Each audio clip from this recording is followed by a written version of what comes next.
Ya, kembali lagi dengan saya Saum Sian. Kali ini kita membahas apa ya? Farmasi, ya. Farmasi, the science and art, gitu ya. Ngobrolnya apa gue? Tentang farmasi, tentang sekolah farmasi, apoteker, hubungannya karo sains dan seni. Nah, tapi kita buka puasa dulu guys. Menu kali ini untuk buka puasa kita adalah steak. Wah, ini membuktikan bahwa farmasi juga butuh art. Lihat presentasi dari steak yang saya buat sore ini sudah mirip dengan yang di outlet-outlet komersil ya. Siapa bilang apoteker nggak bisa masak gitu ya? Salah.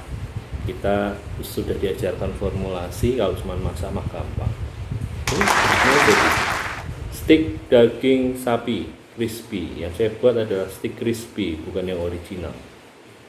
Kita akan coba, kita buka puasa dulu. Nanti kita ngobrol tentang farmasi, science, and art. Buka dulu. H-2 Lebaran.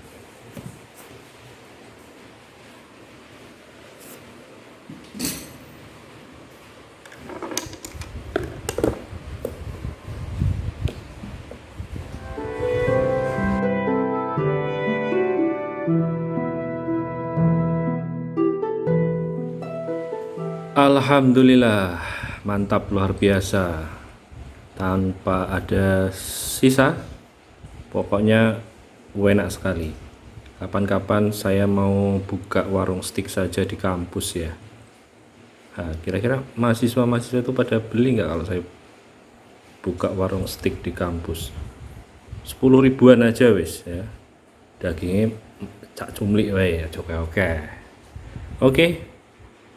Kita sudah selesai buka puasa. Kita lanjut ngobrolnya setelah ini. Sambil nunggu, yang nggak percaya, saya nggak percaya kalau kita bikin steak sendiri. Nih, tak kasih liputannya singkat kerja sesore tadi di dapur. Uplek, jadilah steak.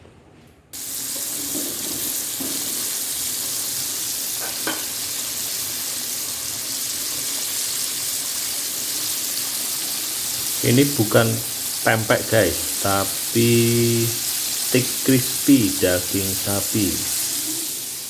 Tuh kuah steaknya. Kita juga bikin apa ini? Steamboat. Segar ya. Kita ini namanya hot plate ya. Hot plate ini berapa ya kalau beli di pasar itu paling cuma 120.000 bisa digunakan selama kita buka puasa H-2 ini pakai steak daging sapi crispy. Nah, ini toppingnya.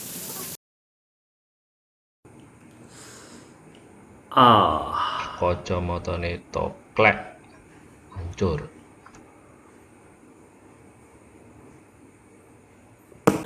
Kacamatanya tuh, cek, boleh potong ya. Pakai ini aja. Oke. Topiknya kalau kita membicarakan farmasi itu sebenarnya susah-susah gampang. Kalau di masyarakat umum masih ini ya, keprofesian apoteker farmasi itu masih tetap belum mengena gitu ya menurut saya.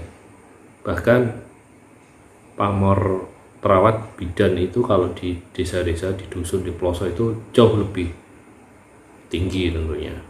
Oh, sopo ya apoteker ora kenal wong. Ya, tapi gini, di era yang terus berkembang, tentu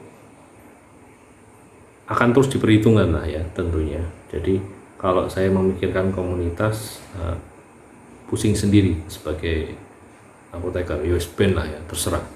Tapi yang penting yang jelas di sisi yang lain, kalau kita membicarakan farmasi, mungkin bagi teman-teman yang mau masuk farmasi atau ini sedang mau menempuh pendidikan apoteker, nah atau bahkan yang sudah mulai baru jalan kuliah gitu ya, semua lah ya, kabeh lah ya.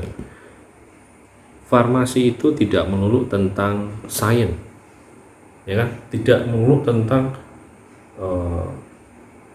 ilmu sains, ilmu apa ya, ilmu pasti ya, itulah ya, biologi, matematika, kimia dan sebagainya. Tetapi sebenarnya farmasi itu juga ada sisi art, seni. Karena apa? Jelas lah ya, meracik obat itu yang paling gampang aja lah. Asosiasi masyarakat kalau ketemu apoteker, farmasi kan obat, meracik obat, gawe obat. Nah, gawe obat nek ora duwe seni ayo padha wae to. Dadine opo? Bikin puyer, bikin serbuk gitu ya, dibungkus. Lah bungkusnya ngawur. Nah, tetap butuh yang namanya art, seni. Maka tadi di awal itu ada Vida ya, main biola. Anaknya pendiam rek. Anak ini pendiam, dia pendiam, menang wae. Nek neng kelas kuliah diem aja, ditanya diem aja ya, diem gitu. Oke, tadi di awal video itu ada Vida, mahasiswa farmasi Unsri angkatan 2016, main biola. Nah, itu menunjukkan art, seni sebenarnya. Dalam hal ini sepertinya terpisah gitu ya. Dia musik, main musik biola, jago banget jarine ya, aku nggak ngerti. Nah, dia ini seorang farmasi juga, farmasis ya, mau mengambil apoteker. Tentunya dua sisi yang berbeda antara farmasi dan musik, tetapi dalam farmasi itu sendiri itu tuh butuh yang namanya seni. Terserah basicnya mau apapun. Tadi Vida menunjukkan dengan musik. Nah, pasti saya jamin ketika praktikum farmasetika misal, ada suatu pokok bahasan waktu praktikum, mungkin kayak bikin pulveres gitu ya, bungkus-bungkus yang manual. Kita bisa bandingkan orang yang sudah memiliki basic seni, cara bungkusnya sama yang dia tidak mengenal seni, itu beda. Dari sisi kerapihannya, dari sisi estetikanya itu beda banget. Ya, tapi terkadang juga penampilan atau gimana gitu ya. Penampilan juga kadang-kadang juga akan beda, dan itu karakter sih ya. Kita bahas ke arah yang bahwa sesungguhnya sains dan art, seni itu sangat dibutuhkan di dalam farmasi. Kita akan meracik suatu obat kalau kita tidak tahu ilmunya, tidak tahu tentang si obat itu, tentang karakter fisika kimia, kemudian kita tidak tahu si obat nanti mekanismenya kalau udah ditelan oleh pasien seperti apa, ya akan kesulitan ya toh kita menjelaskan. Kemudian bahkan dari meraciknya pun kita akan kesulitan. Kita kasih air ternyata nggak campur, nggak larut. Kita kasih etanol ternyata meleduk ya. Nah, bisa jadi toh. Nah, maka butuh yang namanya ilmu sains di sana. Tetapi ketika meracik obat pun butuh yang namanya estetika. Pasien tidak gelem ngombe, ra gelem minum, nggak mau minum kalau terlalu pahit misalnya itu, terlalu pahit, wambune wapek, ora enak. Nah, maka di situ gimana sih caranya supaya tampilan ini apik. Nek sirup yo ora butek-butek elek ngono ya, tapi piye carane jernih. malah no kucing.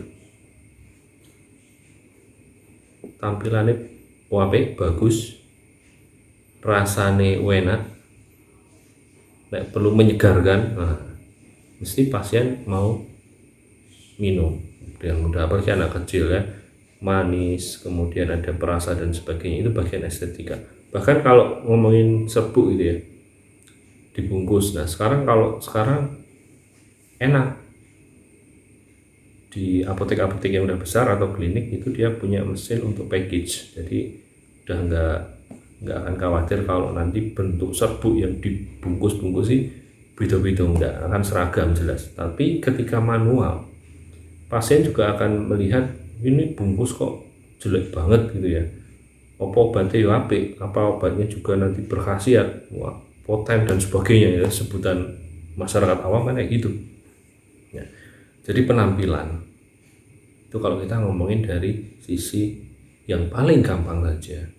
Kemudian kalau kita membicarakan masa lalu, kan farmasi itu dulu basicnya obat-obat itu kan dari bahan alam ya, kebanyakan dari alam, dari nature.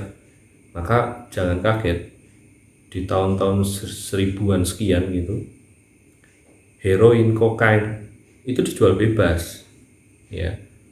Kita nyetok di rumah nggak apa-apa gitu ya. Tapi seiring berkembangnya sains itu banyak sekali hasil riset mengungkap bahwa kebanyakan minum heroin, kokain ada efek sampingnya, bla bla bla bla, banyak sekali, sehingga oleh pemerintah kan mulai dilarang, dibatasi ya. Di Amerika mulai dibatasi, berkembang sampai Eropa, sampai ke Indonesia dan seterusnya, akhirnya dilarang ya. Apalagi seiring dengan mulai di akhir abad 19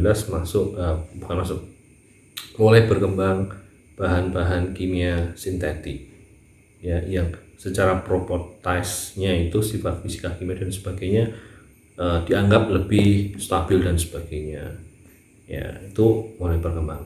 Kemudian itu sains, art. Kalau ngomongin art kan yo seni lah ya, apapun itu kita butuh yang namanya seni meracik obat, seni ngomong. Jadi kalau apoteker yang di bidangnya production ya, di industri dan sebagainya, itu hubungannya dengan produk. Kemudian yang di klinik, rumah sakit, klinikal gitu ya, komunitas, tetap aja ngomong dengan pasien itu harus ada seninya toh ya. Saya 2010 buka apotek di Banyuasin ya, di suatu kabupaten Sumatera Selatan. Saya buka di jalur lintas timur Sumatera kilometer 18. Nah ini tantangan bagi saya waktu itu. Nah itu saya buka dengan, dibandingkan ketika yang membuka atau yang jaga itu adalah karyawan saya yang notabene bukan apoteker ya, mereka tenaga D3 farmasi dan masih SMK farmasi itu beda omsetnya.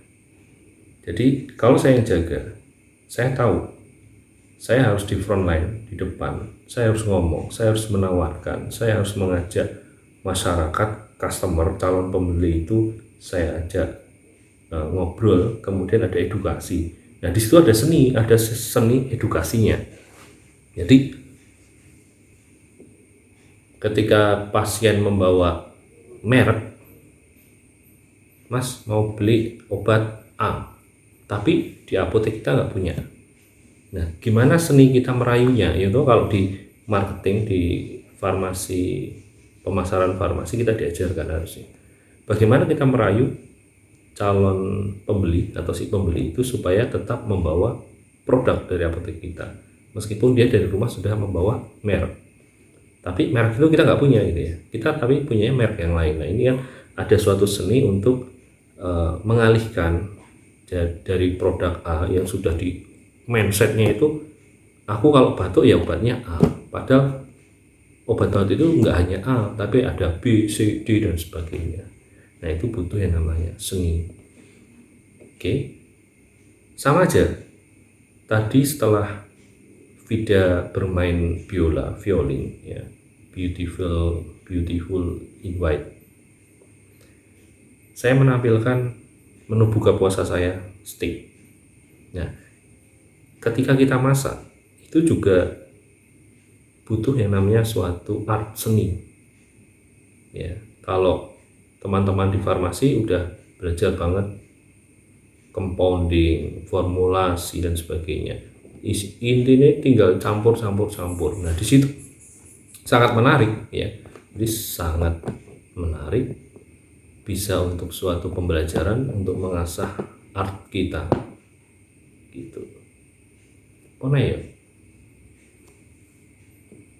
Itu aja kali ya. Jadi yang namanya art bagi teman-teman yang di farmasi, saya harap terus diasah ilmu, karena segala sesuatunya kita butuh cerita. Iya ya, kita tuh butuh cerita. Kita mau melakukan suatu riset penelitian itu juga butuh cerita. Bahkan di dalam proses skripsi menulis gitu kan, kita tetap aja butuh cerita. Cerita itu nggak hanya masalah tentang data itu science, tapi bagaimana menceritakan itu artnya, seninya. Maka kalau yang cuman science aja nggak ada artnya, ya nanti tulisannya tetap aja datar, flat gitu ya, nggak menarik.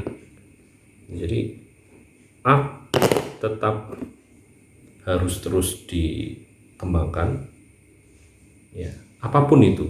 Yang sukanya gambar juga apa-apa gambar. Jadi kalau kuliah nggak nyatet tapi gambar ya, dosennya mengerti ya, sing digambar dosennya, ya kan? Pernah nggak nakal itu ya? Jadi tetap dikembangkan, terus dikembangkan, bahkan itu nanti akan dibawa pada level di dunia kerja ya, entah kita punya usaha sendiri atau kita di perusahaan dan sebagainya, tetap jiwa artnya itu harus tetap ada. Jangan sampai cuman di sisi sainsnya aja, karena nggak akan menarik. Sains tanpa art nggak menarik. Dan saya menambahkan ya, berpesan bahwa setelah sains dan art itu bisa digabung dengan bagus, tentu harus semuanya itu harus dibalut oleh yang namanya religi. Bahkan religi itu harusnya di depan ya, di depan. Ketika nanti teman-teman sudah bisa berpraktek, kemudian ada potensi untuk disalahgunakan misal, nah itu kan yang backup sisi religinya. Kalau kita tidak menyertakan itu ya wise bola ya, pokoknya tiket surga dan neraka itu ada, tinggal pilihan mau yang mana. Oke, gitu aja. Kita sambung lagi tentang farmasi, science and art di lain waktu. Kita coba cari-cari topik yang menarik untuk memberikan suatu contoh. Teman-teman boleh usul topik-topik apa yang akan kita bahas, silahkan di kolom komen. Saya Saum Sian, wassalamualaikum warahmatullahi wabarakatuh.